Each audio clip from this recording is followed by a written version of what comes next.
ദിവ്യകാരുണ്യമേ കൃത്തിനാനന്ദമേ ദിവ്യകൂദാശയായ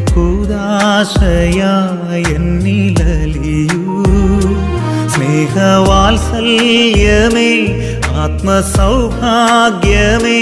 പൂർണ്ണമായെന്നെ നിന്റേതായി മാറ്റൂ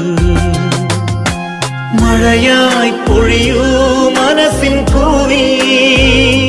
സ്നേഹക്കുളിരായി നിറയൂ